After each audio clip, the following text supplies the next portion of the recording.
Millionaire marries a maid for a bet and discovers her secret on their wedding night opening. Do you believe that a simple bet can completely change two lives? What you're going to hear today is a story that will touch your hearts and show that sometimes destiny has plans very different from ours. If you love stories that move you, don't forget to subscribe to the channel and hit the bell to never miss narratives like this. Alexander Whitmore had always had everything in life. At 35, he owned a real estate empire valued at billions of dollars. His Beverly Hills mansion was a symbol of power, with gardens that looked like works of art and staff who attended to his every whim. But there was something Alexander couldn't buy: humility. Alexander's world was one of absolute privilege. Every morning, he woke up in silk sheets worth more than most people's monthly salary. His personal chef prepared gourmet breakfast, while his valet selected handmade Italian suits. 3 Ferraris, 2 Lamborghinis and a Rolls-Royce awaited his choice in the garage. Private jets, exclusive clubs, and relationships with the world's most beautiful women. Alexander had it all. But despite this luxury, Alexander was profoundly empty inside. His relationships were transactions. Women attracted to his wealth, friends interested in business deals, employees who smiled out of fear. At 35, he had never experienced genuine love or authentic connection with another human being. His arrogance was legendary among Manhattan's elite. Alexander believed he could buy anything, control anyone, and win any challenge through sheer force of wealth and charm. He measured people's worth by their bank accounts and treated those beneath his social status as invisible servants. Meanwhile, across the city in a modest Queens apartment, Elena Morrison lived a completely different reality. At 29, she worked the night shift cleaning offices in Manhattan's financial district.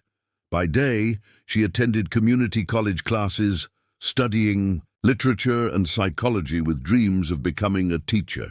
Elena's life was a constant struggle. She worked 2 jobs, cleaning offices at night and waitressing on weekends, to pay for her ailing mother's medical treatments and her own education.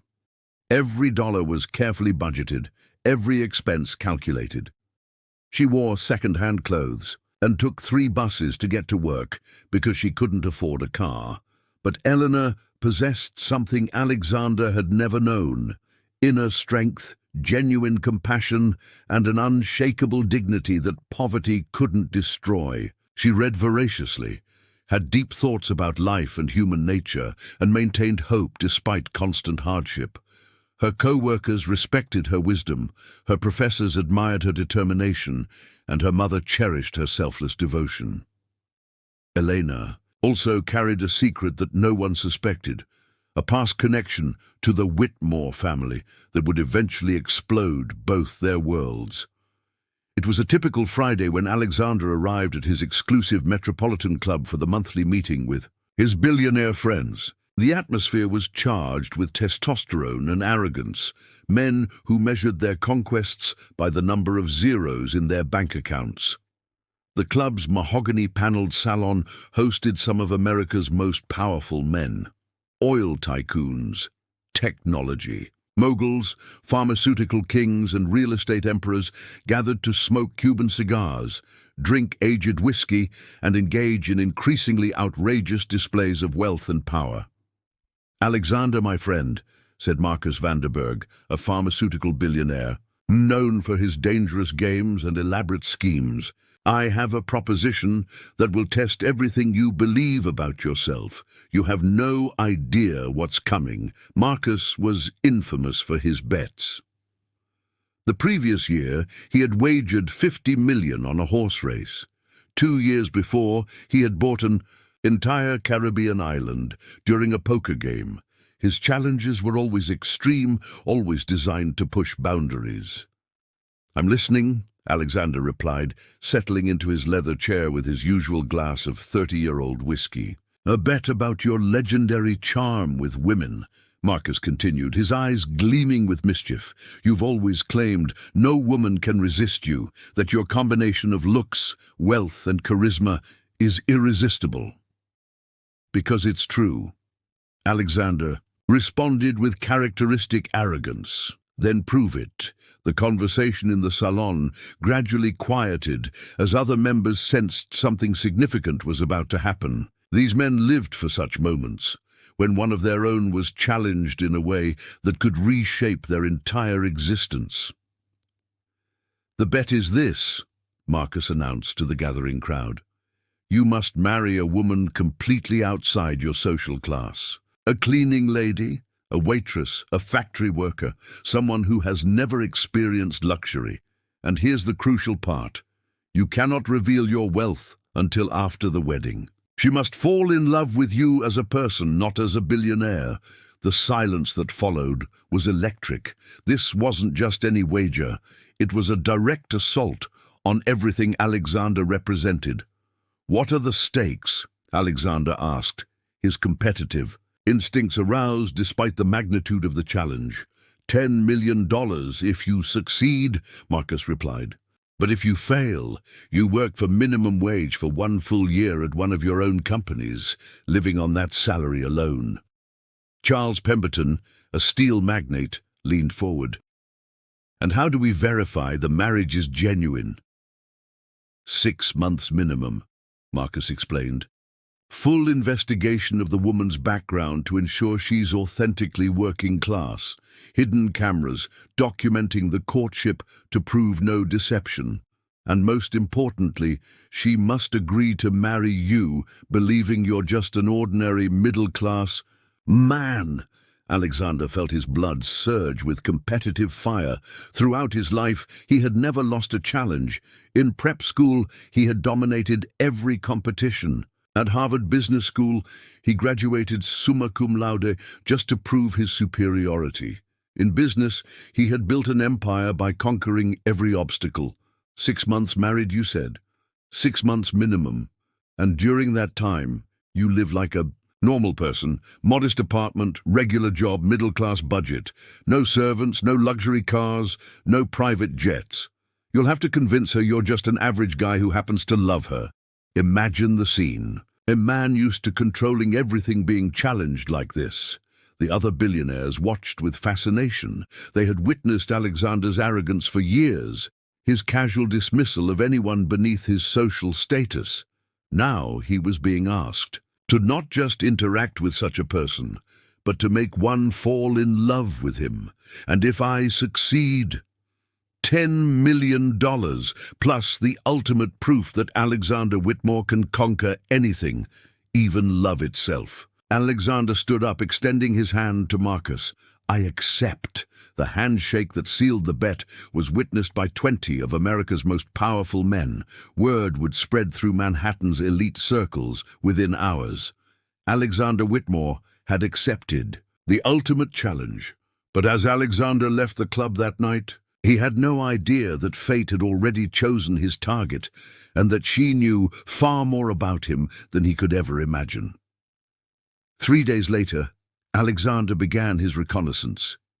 He needed to find the perfect candidate, someone beautiful enough to make the challenge interesting, but poor enough to meet the bet's requirements. Most importantly, she had to be genuine, because his friends would investigate thoroughly.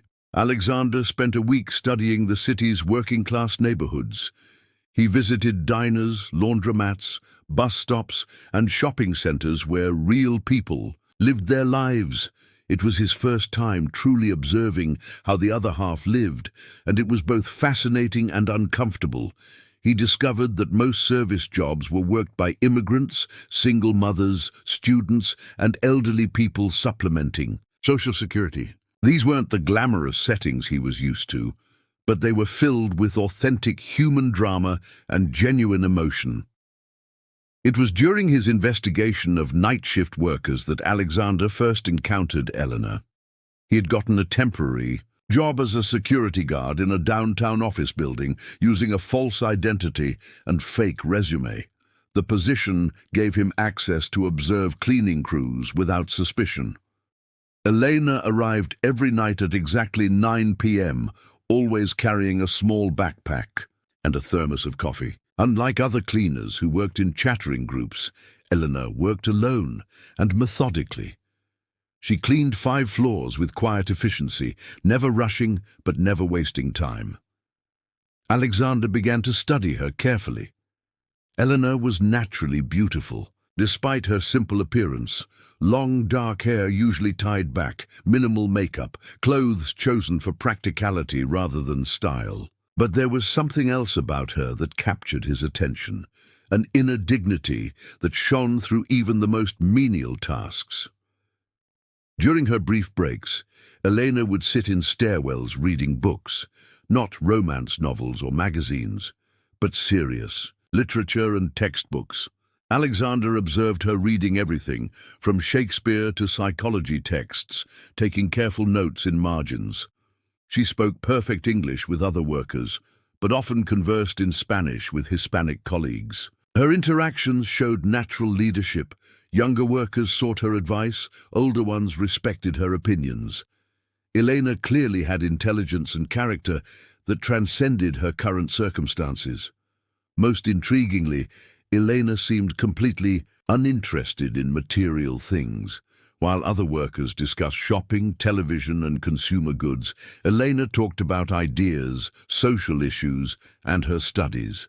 She appeared immune to the superficial attractions that usually motivated people. In her economic situation, after 2 weeks of observation, Alexander made his decision. Elena would be his target. She was beautiful enough to justify his interest, poor enough to meet the bet's requirements, and intelligent enough to make the challenge interesting. Perfect. But Alexander had no idea that Elena had been watching him too, and that she knew exactly who he was. Alexander's first attempts to approach Elena were carefully calculated. He began with small gestures, friendly greetings when she passed his security desk, casual questions about her night, offers to share coffee during quiet moments. He presented himself as Alex Thompson, a divorced security guard working nights. To supplement his day job in middle management, Elena's responses were polite but guarded. She answered his questions with courtesy but never volunteered additional information. Alexander sensed walls around her, not unfriendliness, but careful protection against unwanted attention. "You're here late every night," Alexander commented. During her first break one evening, "Work is work," Elena replied simply, settling into a chair across from his desk with her thermos and book. "What are you reading?" Elena held up the cover, Advanced Psychology, Human Behavior and Social Dynamics. Textbook for school. You're a student, part-time. Nights like this help pay for classes. Alexander was intrigued. Most people in Elena's situation would have complained about their circumstances or expressed envy of his supposed middle-class status. Elena simply stated facts without emotion or self-pity. Over the following weeks, their conversations gradually deepened. Alexander learned that Elena was studying psychology and education, hoping to become a high school counselor. She worked cleaning jobs because they offered steady income and flexible scheduling around her classes. Elena spoke about her goals with quiet determination rather than desperate hope. She wasn't dreaming of escape from poverty. She was systematically working toward specific objectives. Her plans were detailed, realistic, and showed remarkable long-term thinking for someone struggling with immediate survival. "Why counseling?" Alexander asked one night. "Because too many kids give up on themselves before they discover what they're capable of," Elena replied. "They think their circumstances define their possibilities. Someone needs to show them that's not true." Her answer revealed depths Alexander hadn't expected. This wasn't just career ambition. It was genuine mission to help others overcome exactly the kind of obstacles she faced daily. But Elena remained personally mysterious. She deflected questions about her background, her family, and her life outside, her work and school, Alexander's usual charm seemed to have no effect on her. She wasn't impressed by his false stories of middle management success, his carefully modest apartment, or his struggles with divorced life. Most frustrating for Alexander was Elena's complete immunity to material attraction. When he offered to buy her dinner at nice restaurants, she declined. When he suggested movies or entertainment, she politely explained she had no time for such luxuries. When he bought expensive coffee to share during breaks, she thanked him, but continued drinking from her own thermos. Elena treated him with exactly the same courteous distance she showed everyone else. Alexander, accustomed to women competing for his attention, found himself pursuing someone who seemed genuinely indifferent to his efforts. After a month of careful courtship, Alexander decided to escalate his approach. He began staying later. At work, timing his breaks to coincide with Elena's and creating opportunities for longer conversations. He shared carefully crafted stories about his fictional life, designed to build emotional connection. But Elena remained enigmatic. She listened to his stories with apparent interest, but never reciprocated with personal details. She asked thoughtful questions about his supposed experiences, but revealed nothing about her own. Alexander felt like he was trying to solve a puzzle with half the pieces missing. "Elena," he said one night during a particularly long conversation, "you're very good at getting other people to talk about themselves." "Am I?" she replied with a slight smile. "You know all about my divorce, my struggles with middle age, my hopes for the future. But I know almost nothing about you. What would you like to know?" "Everything. Your family, your dreams, what makes you happy, what keeps you awake at night." Elena studied his face for a long moment. Why? The simple question caught Alexander off guard. In his world, people shared personal information to build networks, gain advantages, or attract romantic partners. Elena's directness suggested she was evaluating his motives. "Because I'm interested in you as a person," Alexander replied honestly. "Interested how?" Again, her directness was unsettling. Alexander was used to games, hints, and subtle manipulations. Elena demanded straightforward communication. "I'd like to get to know you better, maybe take you to dinner, spend time together outside of work."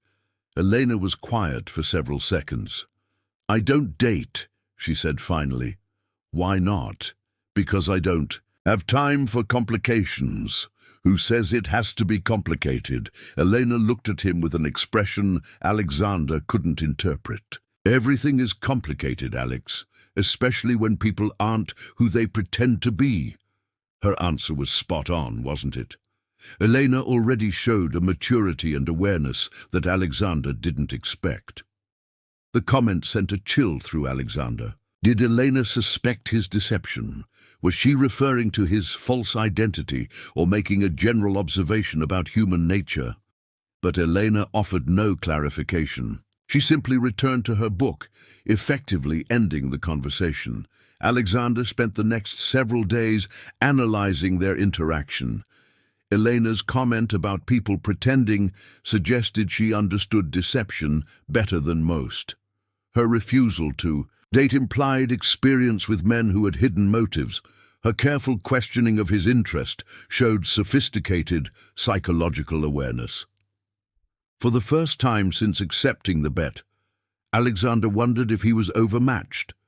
His concerns deepened when Elena began demonstrating knowledge she shouldn't possess. During casual conversations, she made references to business concepts, legal principles, and social dynamics that suggested education far beyond her supposed background.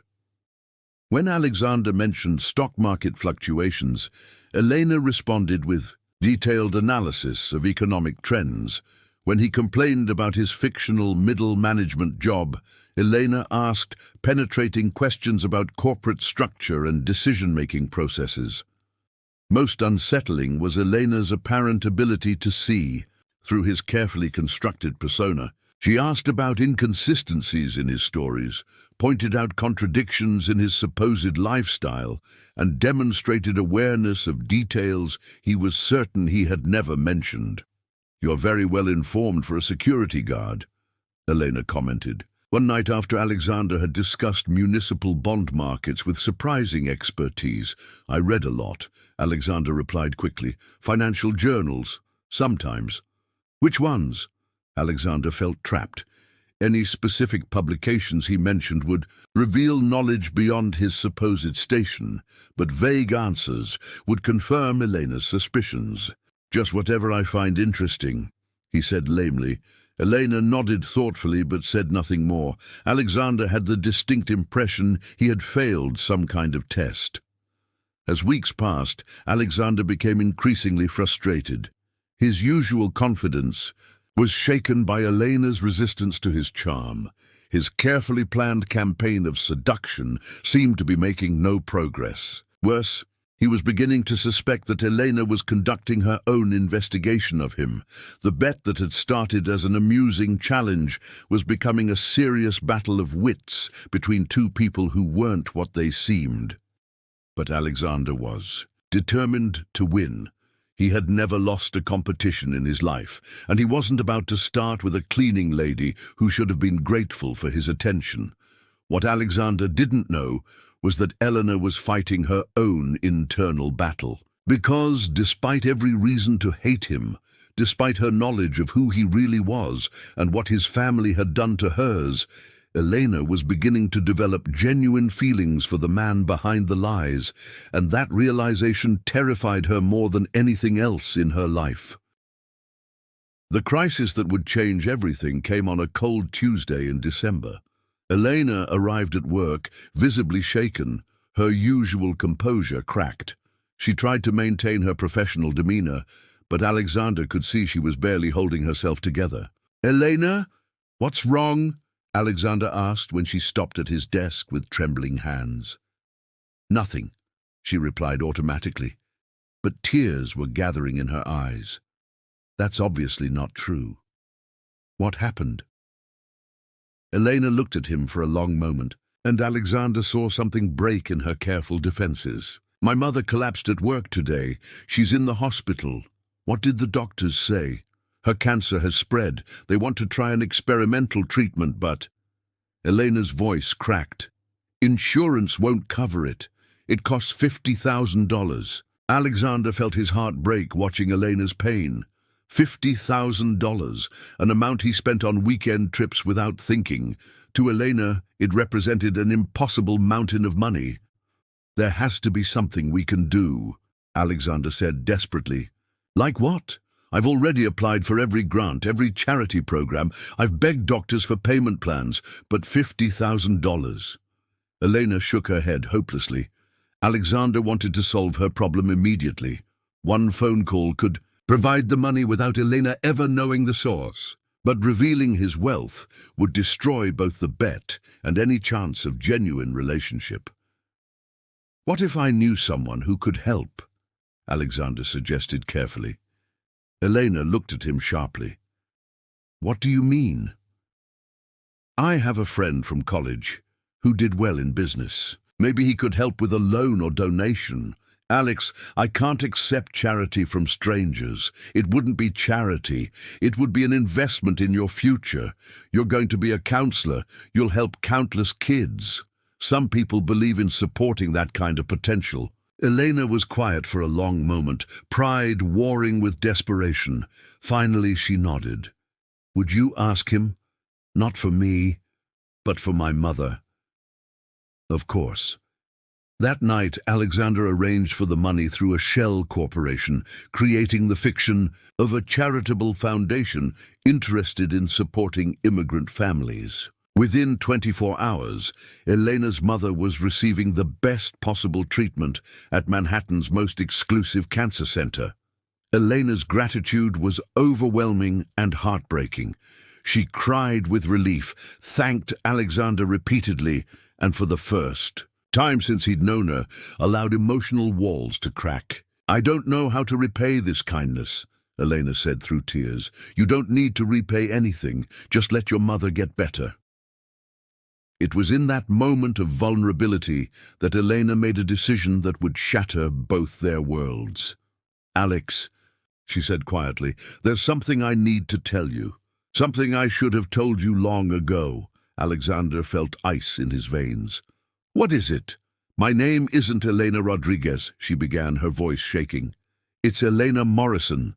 The surname hit Alexander like a physical blow. Morrison. He knew that. Name from his father's business files, from old newspaper clippings, from family stories about the early days of building the Whitmore empire. "Morrison," Alexander repeated numbly. Elena pulled documents from her backpack, old newspaper clippings, legal papers, photographs. Her hands trembled as she spread them on his desk.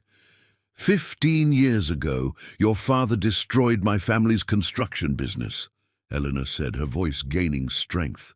"James Morrison was my father. Harrison Whitmore didn't just drive us out of business.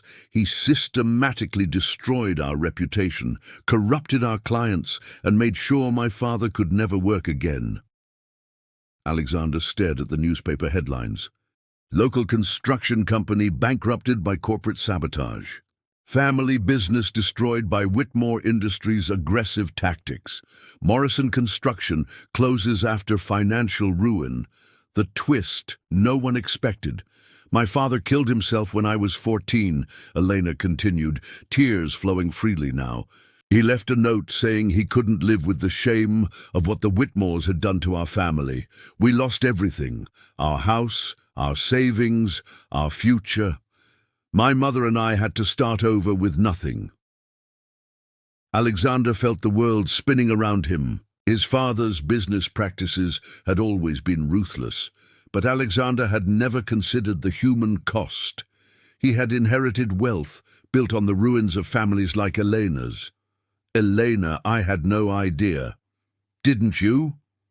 Elena's eyes blazed with pain and anger. "Didn't you know that Harrison Whitmore built his empire by destroying people like my father?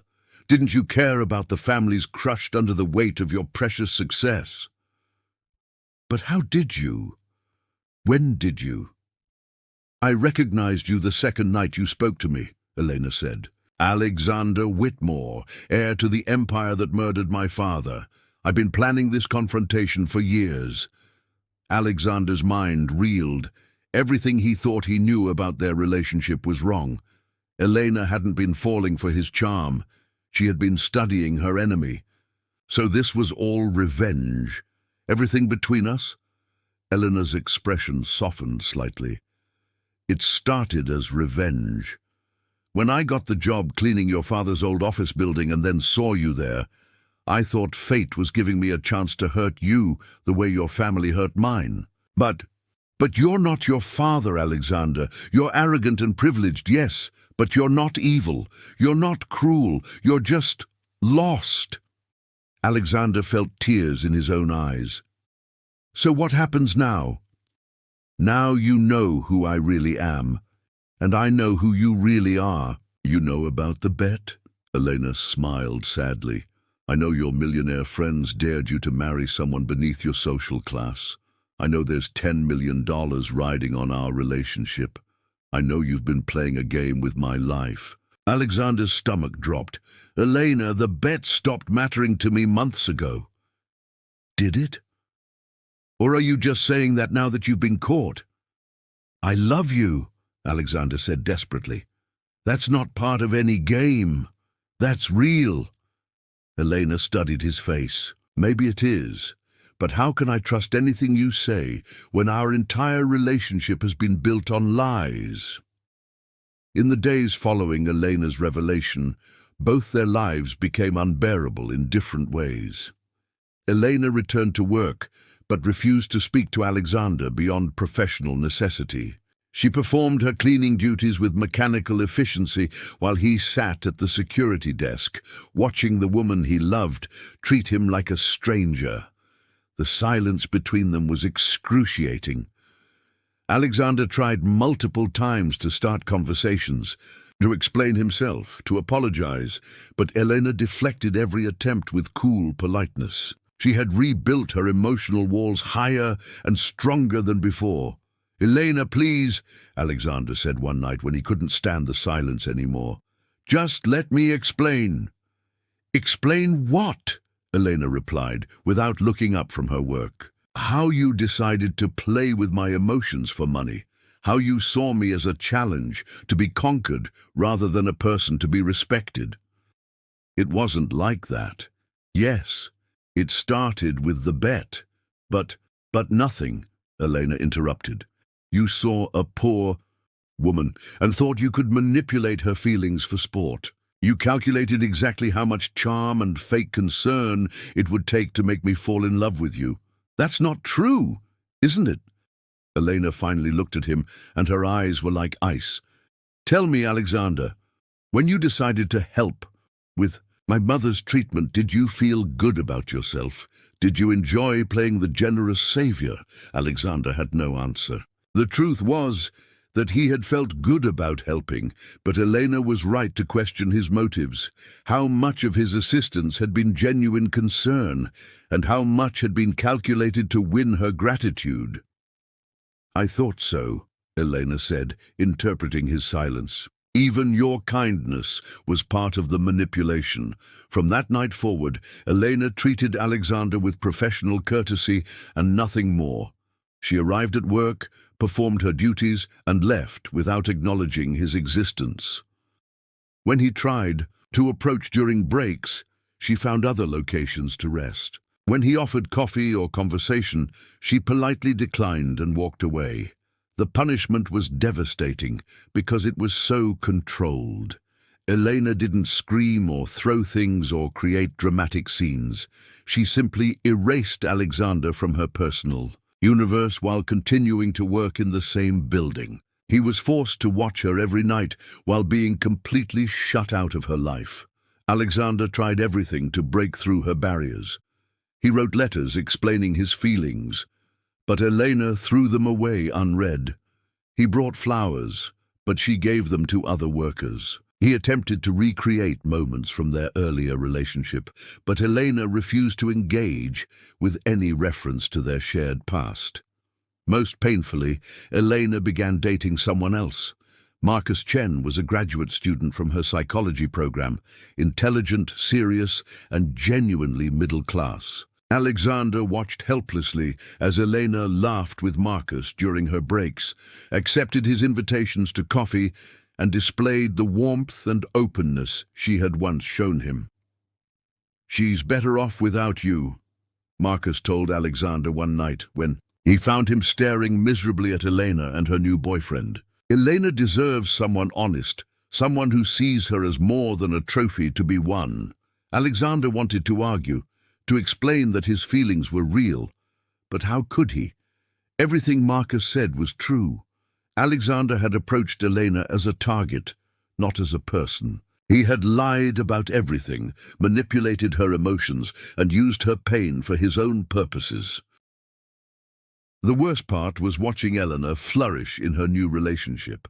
With Marcus, she was relaxed, genuine, and happy in ways Alexander had never seen. She laughed freely, shared stories about her life, and displayed an emotional openness that made Alexander realize how guarded she had always been with him. "You see that?" Elena said to Alexander one night, gesturing toward herself and Marcus, studying together at a corner table. "That's what real relationships look like, built on honesty and mutual respect, not games and deception." Alexander's punishment wasn't just losing Elena, it was being forced to watch her be truly happy with someone else, while knowing that he had destroyed any chance of being part of that happiness. But Elena's revenge went deeper than just personal rejection. She had also been systematically exposing the bet to Alexander's social circle.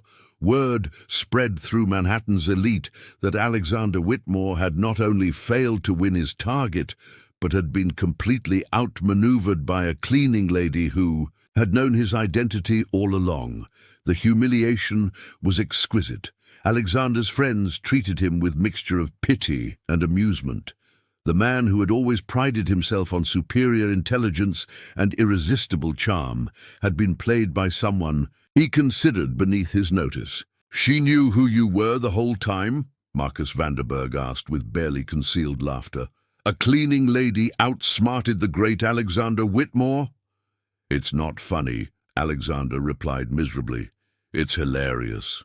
You thought you were playing chess while she was playing three-dimensional chess. She turned your own game against you and won without even trying." The loss of face among his peers was almost as painful as losing Elena. Alexander had built his identity around being superior to others, around never being defeated or outsmarted. Now he was the object of ridicule among the very people whose respect he valued most. But the deepest punishment was what Alexander discovered about himself during this period of isolation and rejection. Stripped of Elena's presence and forced to confront his own behavior, Alexander realized how empty and meaningless his life had become.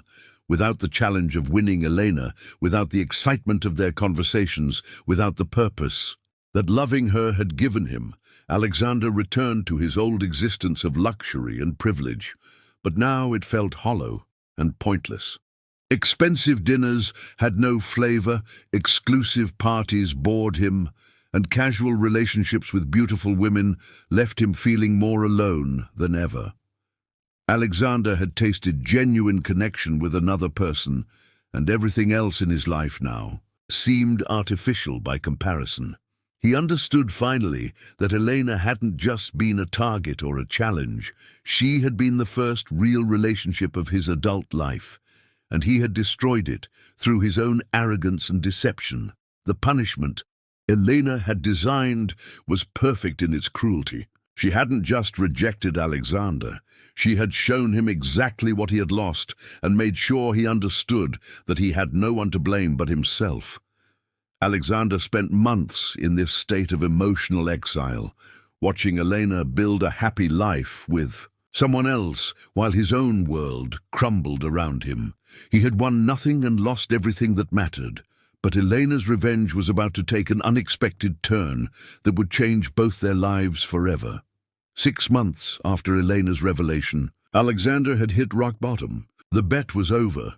He had failed spectacularly and publicly. His friends had collected their winnings and moved on to other entertainment, leaving Alexander alone with the wreckage of his arrogance. But something profound had changed in Alexander. During this period of punishment and isolation, watching Elena with Marcus, seeing her genuine happiness and confronting the emptiness of his own existence had forced him to examine his life in ways he never had before. Alexander began by trying to understand the true extent of his father's crimes against the Morrison family. He hired private investigators to research every detail of Harrison Whitmore's business practices, not to defend them, but to comprehend the full scope of the damage.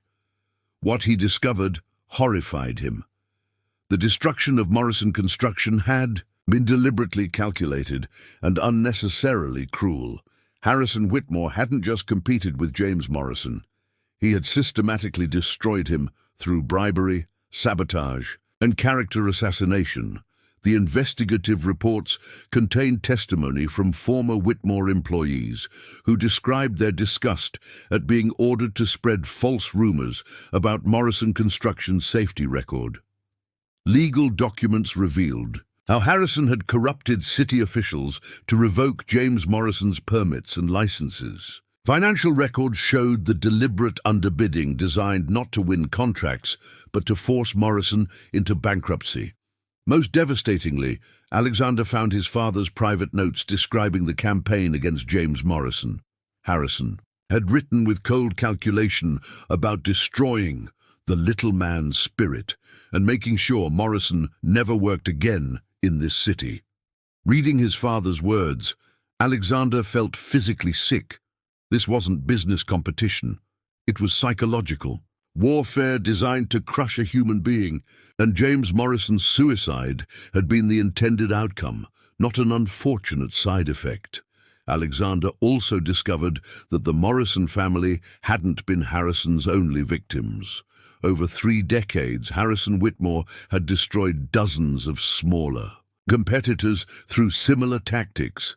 The Whitmore fortune was built on a foundation of ruined lives and broken families. Armed with this knowledge, Alexander made his first real decision as an adult. He would dedicate his life to making amends for his father's crimes. Alexander began by liquidating unnecessary assets: the yacht, the private jets, the vacation homes, the art collection. He sold everything that represented pure luxury and used the proceeds to establish a foundation dedicated to helping small business owners who were being exploited by larger corporations. But Alexander didn't just donate money. He completely changed how he conducted business. He ended all aggressive acquisition practices, stopped using predatory lending, and began actively supporting competitors rather than destroying them. The transformation wasn't easy. Alexander had to fire executives who resisted ethical business practices, abandon profitable but exploitative investments, and accept significantly reduced profits in exchange for moral clarity. His former friends were baffled by the changes. "You're destroying everything your father built," Charles Pemberton warned during a tense board meeting. "Good," Alexander replied. "My father built an empire on other people's suffering. I'd rather have a smaller company with a clear conscience than billions of dollars soaked in blood." The most difficult part of Alexander's transformation was learning to see people as human beings rather than resources to be exploited. He began working directly with families affected by corporate abuse, listening to their stories, and understanding the real-world impact of business decisions. One of his first major projects was tracking down other families destroyed by Harrison Whitmore's business practices. Alexander personally visited each one, acknowledged his family's responsibility for their suffering, and offered both financial compensation and public apology. Many of these families initially rejected his overtures, suspicious of his motives. But Alexander persisted, proving through consistent actions that his repentance was genuine. He helped rebuild businesses, funded education for children whose families had lost everything, and used his influence to advocate for stronger protections against corporate predation. The work was emotionally devastating, but spiritually necessary. Each family's story added weight to Alexander's understanding of his father's legacy and his own responsibility to change course. But through all this transformation, Alexander never stopped thinking about Elena. Every act of repentance was partially motivated by his hope that someday she might see his genuine change and consider forgiveness. Alexander also began educating himself about social justice, economic inequality, and the psychological impact of poverty. He read Eleanor's textbooks, attended lectures on social work and community development, and volunteered at organizations serving working-class families. This education was humbling and enlightening. Alexander discovered how profoundly ignorant he had been about the lives of ordinary people. His assumptions about poverty, education, and social mobility were revealed as the prejudices of a sheltered rich man who had never confronted reality. Most importantly, Alexander learned to value people for their character rather than their wealth. Working alongside community organizers, social workers, and activists, he met individuals whose integrity and wisdom far exceeded anything he had encountered in elite circles. After a year of this work, Alexander was a fundamentally different person. The arrogant playboy who had accepted a bet to marry beneath his station had been replaced by someone who understood service, humility, and genuine human connection. But Alexander's transformation remained incomplete without Elena's knowledge, and possibly forgiveness. One evening, Alexander made a decision that terrified him. He would approach Eleanor one final time, not to win her back, but to show her who he had become and apologize for who he had been. He found Elena leaving her psychology class at the community college. She was alone, carrying a heavy backpack of textbooks, looking tired but determined. "Elena," Alexander called softly. She turned, and Alexander was struck by how much more confident and mature she appeared. Her relationship with Marcus had clearly been healing and affirming in ways that their deceptive connection never could have been. "What do you want, Alexander?" Elena asked. Her voice wasn't hostile, but it was guarded, to apologize, and to show you something. Elena studied his face, perhaps noting changes in his expression and demeanor. "What kind of something?" Alexander handed her a folder containing newspaper articles, financial documents, and photographs. "Evidence of everything I've been doing for the past year. Evidence that your father's memory has been honored and his death hasn't been meaningless." Elena opened the folder with cautious curiosity, her expression changing as she read through the documents. Alexander watched her face as she absorbed evidence of his year-long transformation, the James Morrison Foundation for Small Business Protection, the dozens of families he had helped, the complete restructuring of Whitmore Industries, business practices. "You named a foundation after my father?" Elena's voice was barely a whisper. "It's dedicated to protecting small business owners from exactly the kind of predatory practices my father used against yours. We've helped over 200 families in the past year." Elena continued reading, her eyes widening as she understood the scope of Alexander's efforts. "You gave up most of your wealth? I kept enough to live comfortably and fund the foundation's work. Everything else went to repairing the damage my family caused." Eleanor looked up at him with an expression Alexander couldn't read. "Why?" "Because you were right about everything. Because I needed to become the man you thought Alex Thompson was.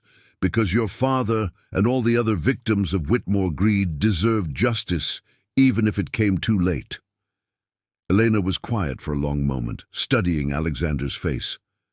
"This isn't about winning me back." "No," Alexander said, meaning it completely. "This is about being worthy of the love you gave me, even if I can never earn your forgiveness." Elena closed the folder and handed it back to him.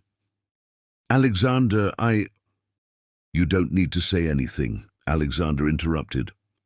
"I just wanted you to know that our relationship, even though it was built on lies, changed me in ways that made me capable of truth. You saved me from becoming my father." Elena's eyes filled with tears. "I broke up with Marcus 3 months ago." Alexander's heart stopped. "Why?"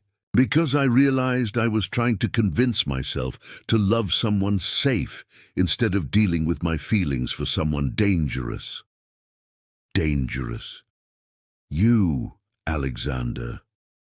You're dangerous because despite everything you did, despite all the lies and manipulation, I never stopped loving you, and that terrifies me." Alexander felt hope and fear in equal measure. "Elena, I've been watching you," she continued, "reading about the foundation, following your work with other families. I know about the changes you've made, and I've been fighting with myself for months. Part of me wants to forgive you, to see if we could build something real from the ruins of our deception. But another part of me is afraid that you're just playing a longer game, that this transformation is just another manipulation." Alexander's heart broke at her words, but he understood her fear completely. "What would it take for you to trust me again?" "Time, consistency, proof that this isn't just another performance." "How much time?" Eleanor smiled sadly. "I don't know. Maybe years. Maybe never. Can you accept that uncertainty?" Alexander considered her question seriously. In his old life, he had demanded guarantees, controlled outcomes, and refused to accept any situation where he wasn't dominant. But Elena was asking him to embrace vulnerability, to love without promise of return. "Yes," he said finally, "I can accept uncertainty if it means having you in my life in any capacity. Even if I can never fully trust you again? Even then?" Elena studied his face for signs of deception or calculation. "What do you want from me, Alexander?" "Friendship, the chance to earn your respect, permission to continue loving you, even if you never love me back. That's all." "It's everything." Elena was quiet for several minutes, weighing his words against her knowledge of his past behavior. Finally, she made a decision that would change both their lives. "I'm willing to try friendship," she said carefully, "but with conditions. Name them. Complete honesty from now on. No games, no manipulation, no calculated charm. If you're angry, say so. If you're hurt, admit it. If you want something, ask directly." "Agreed. Second condition, you prove your change through actions, not words. I don't want speeches about how you've grown. I want to see consistent behavior over time." "Understood." Third condition, you accept that I may never be able to love you the way I loved Alex Thompson. That person was safe for me to love because he was powerless. Alexander Whitmore has the ability to destroy me completely, and I may never be brave enough to risk that again. Alexander felt the truth of her words like a physical blow. "I accept that possibility." "Then we can try to be friends." Over the following months, Alexander and Elena began the delicate process of rebuilding their relationship on a foundation of honesty rather than deception. They met for coffee once a week, always in public places, always with clear boundaries. Alexander kept his promise of complete transparency. When he felt frustrated by the slow pace of their reconnection, he said so. When he was jealous of Eleanor's other relationships, he admitted it. When he wanted to kiss her during their conversations, he confessed the impulse but respected her boundaries. This radical honesty was initially uncomfortable for both of them. Alexander had to unlearn years of calculating exactly what to say for maximum effect. Elena had to overcome her expectation that every word from him was manipulation. But gradually, genuine trust began to develop. Elena started sharing details about her life, her studies, her hopes for the future. Alexander opened up about his struggle to redefine his identity beyond wealth and privilege. "I don't know who I am when I'm not trying to prove I'm better than everyone else," Alexander confessed during one of their coffee meetings. "Maybe that's exactly who you need to discover," Elena replied. "I'm scared I'll find out there's nothing underneath the arrogance. Then you'll build something new. That's what growth means, Alexander, replacing who you were with who you choose to become." 6 months into their friendship, Elena made a suggestion that surprised them both. "I want to visit my father's grave with you," she said during one of their weekly meetings. "Are you sure? I need to introduce you to him, not as Alexander Whitmore, heir to his destroyer, but as the man who's trying to honor his memory." The visit to James Morrison's grave was emotionally devastating for both of them. Elena told her father about the foundation bearing his name, about the families being helped, about Alexander's transformation. Alexander apologized to a headstone for crimes he hadn't committed but had benefited from. "I promise to spend my life proving worthy of your daughter's love," Alexander said, kneeling beside the grave. "I know I can't undo what my father did, but I can make sure your death meant something," Elena cried as she watched Alexander honor her father's memory. It was the moment she realized that her feelings for him had evolved beyond mere friendship. But Elena wasn't ready to admit that evolution, even to herself. Instead, she suggested they work together on expanding the James Morrison Foundation. Elena's psychology background and understanding of trauma would be valuable in helping families recover from corporate abuse. Working together professionally gave them a new context for their relationship. Alexander could see Elena's brilliance and compassion in action, while Elena observed Alexander's genuine commitment to change through his daily choices rather than his words. The partnership was healing for both of them. They were building something positive together, using their combined resources and skills to help others. Their personal relationship was no longer just about their own pain and forgiveness. It was about shared purpose. "We make a good team," Alexander observed one evening after they had successfully helped a family save their restaurant from corporate buyout. "We always did," Elena replied. "Even when everything else was a lie, our ability to understand each other was real. Do you think we could ever be more than a team?" Elena looked at him with eyes full of longing and fear. "I don't know, Alexander. I want to believe we could, but I'm still scared." "What scares you most?" "That I'll let myself love you completely and then discover it was all just another performance, that you'll get bored with the real me and go back to your old life." Alexander reached across the table and took her hand, the first physical contact they had shared in over a year. "Elena, I can't prove the future to you. I can't guarantee I'll never hurt you or disappoint you, but I can promise that my love for you is the most real thing in my life. Everything else, the money, the business, the foundation, it all matters because of how it connects to you." Elena felt her last emotional walls beginning to crumble. "Alexander, I love you," he said simply, "not as a conquest or a challenge or a prize to be won. I love you as the woman who saved me from becoming a monster like my father. I love you as my partner in building something meaningful with our lives. I love you as the person I want to grow old with, if you'll let me." Elena looked into his eyes and saw something she had never seen before: complete vulnerability. Alexander had stripped away every defense, every calculation, every manipulation. He was offering her his heart, with no guarantee of anything in return. "I love you too," Elena whispered. "I never stopped loving you, even when I hated what you had done, even when I was trying to convince myself to love someone else. I never stopped loving you." Alexander felt tears streaming down his face. "Does that mean—" "It means I'm willing to risk everything one more time. It means I choose to trust you with my heart, even though it terrifies me."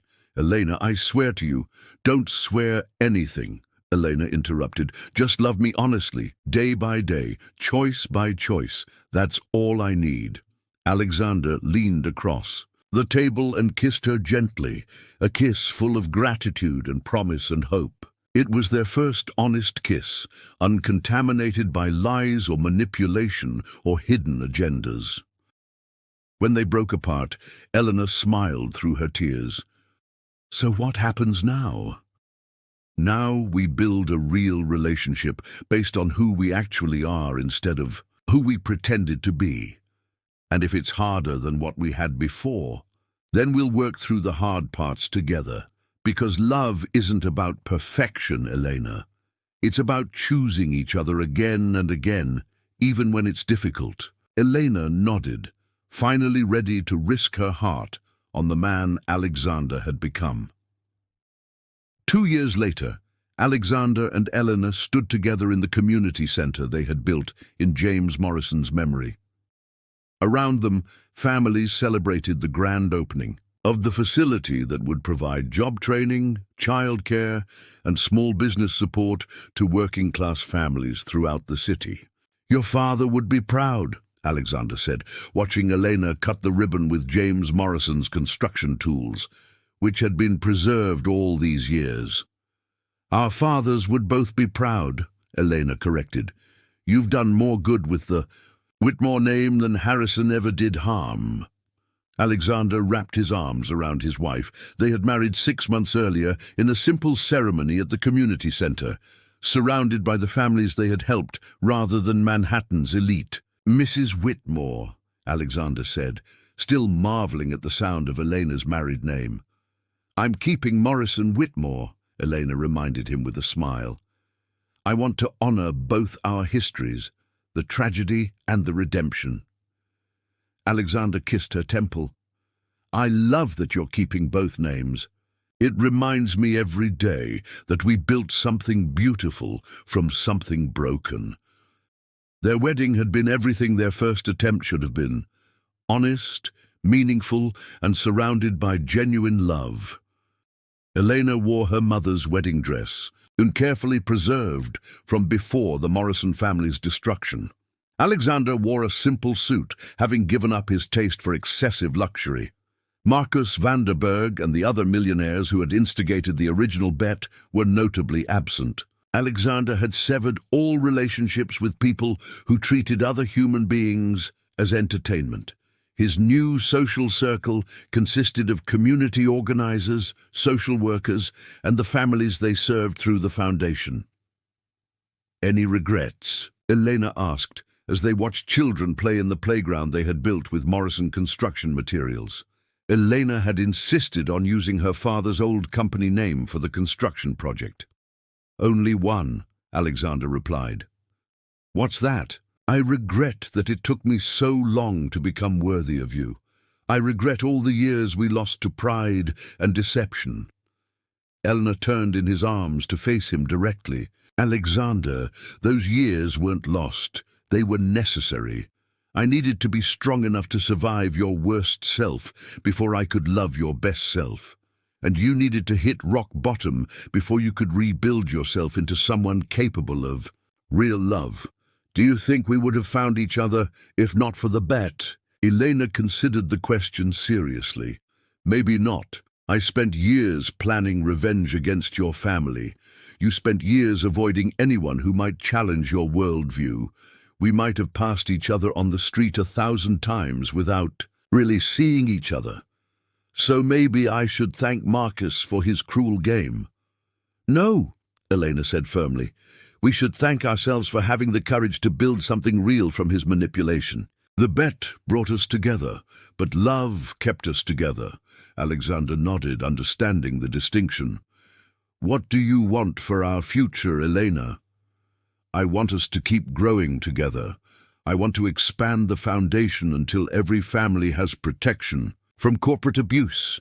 I want to raise children who understand both privilege and responsibility. I want to grow old with you, knowing that we spent our lives making the world better. And personally, what do you want for us as a couple?" Elena smiled with the contentment of someone who had found her perfect partner. "I want us to keep choosing each other every day. I want to keep surprising each other with new depths of love and understanding. I want our marriage to be proof that people can change, that love can heal even the deepest wounds." Alexander looked around the community center, filled with families whose lives had been improved by their work together. "We did this, Elena. We took the worst thing about both our families' histories and turned it into something that helps others."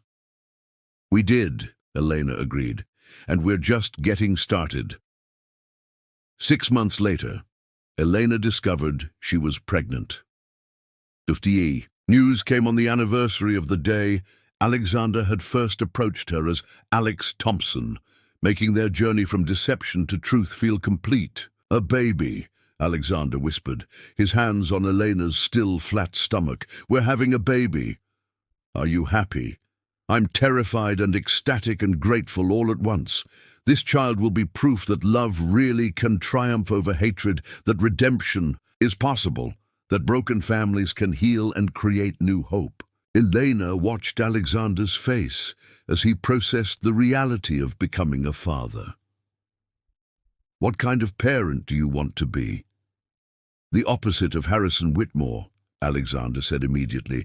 "I want to raise a child who values character over wealth, who sees all people as equally deserving of respect and dignity. I want our child to inherit the best of both our families, your father's integrity and my determination to protect others." And what will we tell them about how we met? Alexander and Elena had discussed this question many times, knowing their child would eventually ask about their unusual love story. "We'll tell them the truth," Alexander decided, "that sometimes people meet under terrible circumstances, that love doesn't always begin with honesty, but that real love demands complete truth. We'll teach them that everyone deserves a second chance to become their best self." Eleanor agreed. "We'll tell them that their grandfather James Morrison was a good man who was destroyed by greed, and that their father chose to honor that good man's memory by changing his own family's legacy. And we'll tell them that love is the most powerful force for transformation in the universe." Elena's pregnancy progressed smoothly, and she continued her psychology practice while managing the foundation. Alexander had completed his own transformation from entitled playboy to dedicated social activist, but he never stopped working to deserve Elena's love. James Alexander Morrison Whitmore was born on a snowy December morning, exactly 3 years after the night Elena had revealed her true identity. He was healthy, beautiful, and immediately beloved by parents who understood the precious nature of second chances. "Hello, little one," Elena whispered to her son. "You're the proof that broken things can be made whole, that love really can conquer hatred." Alexander held his son with trembling hands, overwhelmed by the responsibility and privilege of fatherhood. "I promise you'll grow up knowing that your worth has nothing to do with money or status. I promise you'll understand that your purpose is to help others, to protect the vulnerable, to never abuse power the way my father did." As they brought their son home to the modest house they had chosen over penthouse luxury, Eleanor and Alexander reflected on the extraordinary journey that had brought them to this moment of perfect happiness. "Do you remember," Elena said as they watched their son sleep in the nursery they had decorated with pictures of both their fathers, "when you asked me what would convince me to trust you again? You said time and consistency. I was wrong. What convinced me to trust you was watching you choose love over pride, service over selfishness, truth over convenience, every single day until those choices became who you are." Alexander kissed his wife and gazed down at their sleeping son. "We did it, Elena. We broke the cycle. Our son will inherit love instead of hatred, hope instead of despair, purpose instead of emptiness. And if he ever asks us why love is worth all the pain and risk and uncertainty, we'll tell him to look around at everything love built from the ashes of everything hatred destroyed. We'll tell him that love is the only thing that can transform monsters into humans, enemies into partners, and broken families into sources of healing for the world." Elena smiled with deep contentment. "I love you, Alexander Morrison Whitmore. And I love you, Eleanor Morrison Whitmore. Thank you for saving me from becoming my father. Thank you for teaching me that real wealth isn't what you own, it's what you give away." Elena made the right choice in revealing the truth and eventually forgiving Alexander. Sometimes the greatest love stories begin with the worst circumstances, proving that redemption is always possible for those brave enough to choose transformation over comfort. If you made it this far, it means you enjoyed this journey from deception to truth. Don't forget to subscribe to the channel for more stories about the power of love to change everything. As they settled into their new life as a family, Alexander and Elena knew their story would continue to evolve. There would be challenges ahead, raising a child, expanding their foundation's work, continuing to grow as individuals and as a couple. But they faced the future with confidence, knowing that their love had already survived the ultimate test, complete honesty about their worst selves and unconditional acceptance of their potential for goodness. Their love story had begun with A cruel bet between callous, rich men, but it had become something far more significant, proof that people can change, that love can heal generational wounds, and that the most beautiful endings can grow from the most painful beginnings. The boy who would grow up to be James Alexander Morrison Whitmore would inherit not just wealth, but wisdom, not just privilege, but purpose. He would know that his parents' love story was also a story of redemption, transformation, and the triumph of truth over deception. And someday, when James was old enough to understand, his parents would tell him the most important lesson of their lives, that love is not about finding someone perfect, but about choosing to see the perfection in someone imperfect and inspiring them to become the best version of themselves. That is how a bet between arrogant millionaires became a love story that changed not just two lives, but every life their love touched for generations to come.